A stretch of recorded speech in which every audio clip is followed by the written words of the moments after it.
Okay. Thank you for staying for my presentation. I appreciate it. I really enjoyed the earlier presentations on AI and the earlier session as well today.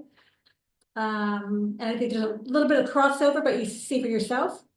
The title of my presentation is The Role of Assessment in Business English and AI. Here's my name again. I've already been introduced kindly. And again, my school, since they brought me here, I better say it, Amsterdam University of Applied Sciences. I want to say that this presentation revolves around a specific course, which is Business English and AI. And it was an unofficial pilot in spring 2024. So that's last semester. I'm already teaching, just trivia, I'm already teaching the actual pilot right now. And I'll say a little bit about that, but primarily this is about the spring. I just put this in to say, for that class in the spring, it was the tail end of teaching online for me and the COVID teaching online.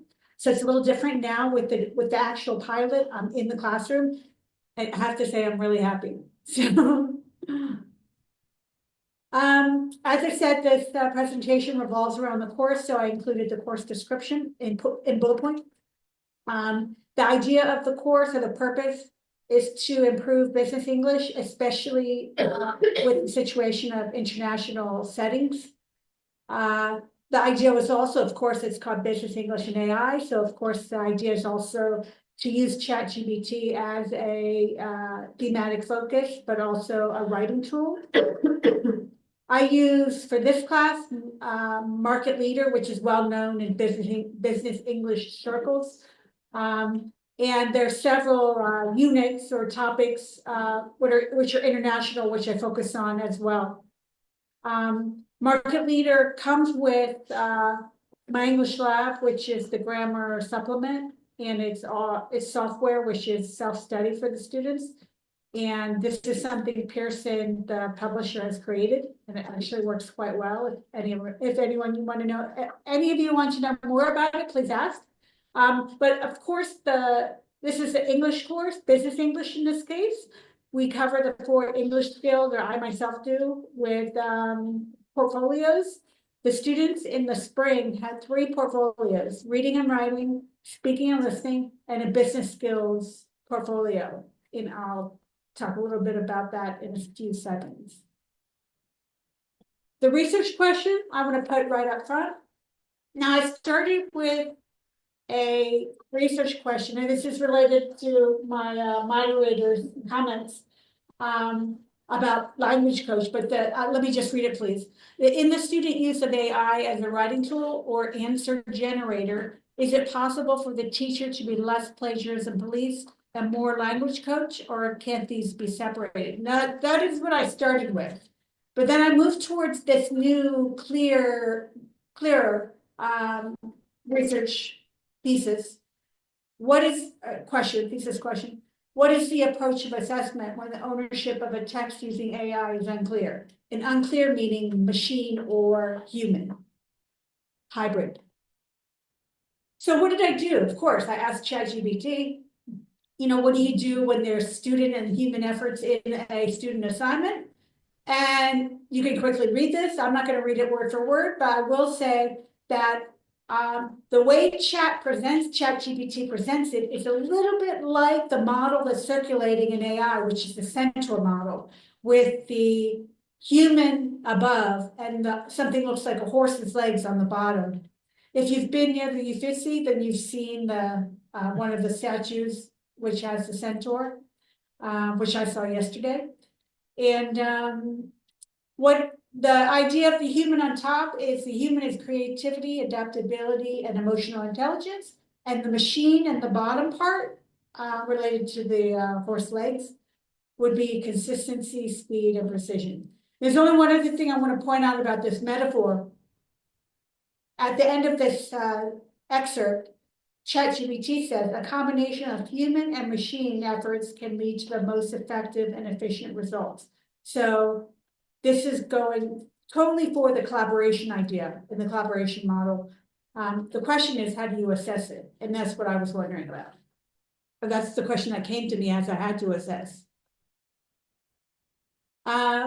First of all, this is firsthand, the presentation is based on firsthand experience with the unofficial pilot course in the spring, which I told you about. The student assignments are primary sources. I take you through one student assignment to show you how this works. And the assignment comes from the reading and writing portfolio. In fact, the assignment is a letter assignment, which is quite common in a business English course. And finally, I got this idea from research on ethics and AI from my project partner from America, and that's Dr. Heidi McKee. She's published on AI and ethics, and we work together, we go to conferences together, just to point that out. Here's a letter assignment. If you could scan it, I won't read it because that'd be a bit tedious, I think.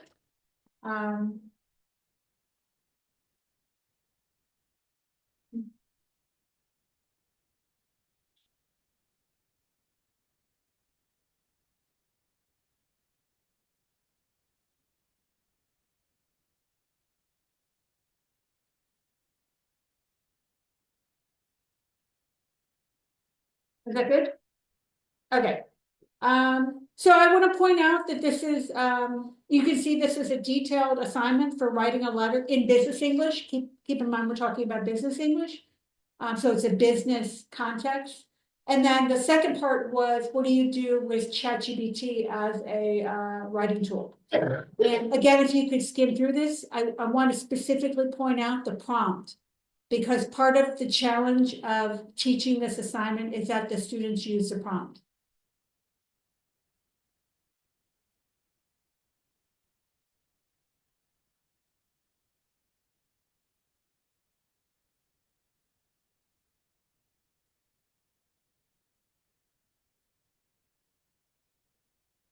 Okay, so you can see, like I said, the prompt is important, but also this is a multi-step exercise. We saw this in the first presentation in this session, talking about multi-steps, revision, draft, peer revision. These are things we all do. We do all of this. And I emphasize do it in one doc. That just makes it easier, of course. And the suggestions from ChatGPT come in a list if you use this specific prompt. But what is difficult with students and doing this type of exercise with chat is that they want to ignore your prompt, which gets the specific answer you're looking for, the list of suggestions with the explanations. They want to just say, please revise this, and then they just get a brand new letter without the explanations for changes or anything. But let me keep going.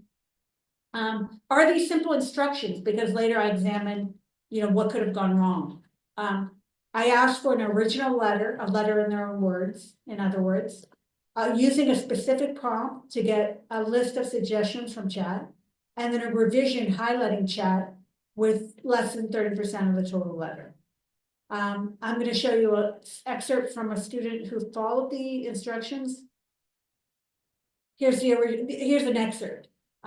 So please look at the second sentence. That's what we'll be working with. That is why I would be pleased to explain to you in this letter the current situation of IBM.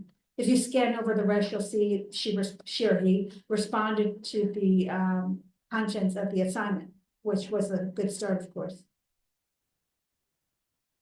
Now here's the list, if the students do it correctly and use the prompt, a list of suggestions, which is not just alternatives for them, but also explanations of the changes. If you go to clarity and precision, the second one, you'll see that is why the sentence I said, let's focus on. And then you'll see an alternative sentence. Thank you for reaching out to us, etc. Let's go to the third step, which is the revision. Just like it says in the instructions, the student used the alternative sentence and also put it in highlighting, also highlighted it so that they gave credit to ChatGPT, which is part of the ethics aspect of using AI. Findings. Well, I wanted to say here that several students did follow the instructions, just like the case study I provided. but several of them did not. Instead of using an original letter that they wrote in their own words, they just put the assignment right into ChatGPT and got an answer letter. And this became difficult for them because in the second step, they were supposed to have suggestions from Chat. Well, Chat didn't have much to say because Chat wrote the letter, the original. And then with the revisions, they were supposed to highlight what was from Chat. In this case, they would have had to highlight the whole thing because it was a letter from Chat, but they didn't want to do that, so they left the whole letter not highlighted. I want to point out that there is a plagiarism statement in my assignments, and there was in these portfolios. But these students, and like the first session, I'm not sure if he's still the first session presenter talks about you can't just go around accusing people of plagiarism. You have to get information from your administration. So it's very, very tricky. But these students seem to have ignored the plagiarism statement. And I'm throwing in the idea that they're banking on the idea that AI can't be deleted or at least proven. So what do? Do you grade as if you're grading for academic sources with AI? Do you grade as if the student owns what is generated from AI? Do you look at the rubric and modify it if you use rubrics? Do you modify the rubric to include something like realization of the task, which is something like, did they follow the instructions? That way you sort of get around plagiarism. Or another thing is, in my case, since it was an unofficial pilot, do we just say it's not plagiarism and it's a learning moment, which is what I did in my case, because it was an unofficial pilot. For the future, depends on teachers teaching students on the ethical use of technology. Now, in my current class, which is Business English and AI, the real pilot, I did a whole half a day on ethics and AI. So I got information from ChatGPT. You know, I asked ChatGPT a number of questions about ethics. One of the students said, but ChatGPT is an open source. I typed in, is it an open source? No, it's not an open source. That was his justification for using it freely. So that was very educated. And then the other thing is savvy creation of assignments using AI. You noticed, you might have noticed, I should say, that with the letter assignment, it was very detailed. There was a lot of content to it. That's what ChatGPT loves, because it can reproduce an assignment like that. So what's better than that? The other things I have in my curriculum are reflective reports. That way, Chat doesn't have access to the content. And it's very hard for a student to get a whole report or letter or essay that's reflective. And so that's something to consider. Conclusion, I just reproduced the thesis, but I want to emphasize what is the approach of assessment when the ownership of a text using AI is unclear. We know that the machine is becoming more and more human-like. That's why we keep getting these updates. Chat just came out with an update, in fact. Plagiarism detection is less and less possible. And as an example of this, I looked at digital watermarks, but then doing research on digital watermarks, I found out that they're digital watermark removers. So that's not going to be your answer to plagiarism. Grade assignments the same, whether it's student, hybrid, or answer generated. But then what are the implications of this? What does that say about the author? And that was touched upon earlier in the first presentation. The issue of assessment of hybrid text is a work in progress. I don't have the answer generated answer, but I do want to mention just one thing and finish it off. I asked for students' permission for using their research, using their assignments in this presentation.